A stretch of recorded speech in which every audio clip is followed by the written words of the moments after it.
மேரேஜுக்கு அப்புறம் நீங்க ரிஸ்க் எடுக்க முடியாது. இல்ல உங்களால சுயமா யோசிக்கவே முடியாது. உண்மை. நானே ஒரு 9 o'clock கூட்டு போகணும், திருப்பி அவனை 2:30 கூட்டு வரணும், அப்புறம் மத்த இதெல்லாம் இருக்கும், ஷெடியூல்லாம் இருக்கும். இவங்களுக்காக நான் அந்த ஷெடியூல்லாம் நீங்க பாருங்க, நல்லா பாருங்க, உங்க மூளையில 10 ரூபா சம்பாதிக்கிறதுக்கு பிளானும் இருக்கும், ஐடியாவும் இருக்கும். ஆனா உங்களோட டைம் ஒத்து வராம மேரேஜுக்கு நீங்க என்ன ஆகுது, 2 ரூபா சம்பாத்தியத்தோட போதும் அப்படின்ற பக்குவத்துக்கு உங்களை வச்சிருவாங்க.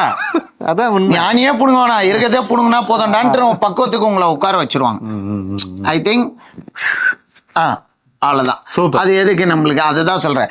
இது வந்து ஏன் சொல்றேன்னா, இதுல தப்பா கிடையாது, யாரோட வன்மமோ இதுல கக்கல. ஏன் சொல்றேன்னா இதுதான் உண்மை.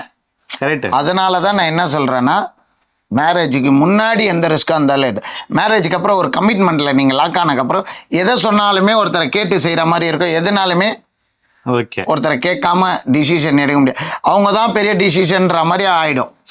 அது எதுக்கு? இதே மேரேஜுக்கு முன்னாடி பாருங்களேன், எந்த டிசிஷன் நீங்க எடுக்கலாம். உங்க ஹேர் வெட்டுறது கூட நீங்க எடுக்கலாம்.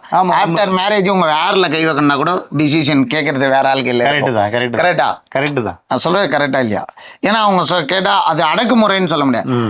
அது ஒரு விதமான டீசெண்டா வெட்டன்ற மாதிரி. ஒரு ஹேருக்கே அப்படின்னா விட முடியாது. அப்போ ஒரு பிசினஸ் எல்லாம் பாத்துக்கோங்க. ஆமா, அது நிறைய சூழ்ச்சிகள் இருக்கும், எல்லாம் வரதான் செய்யும்.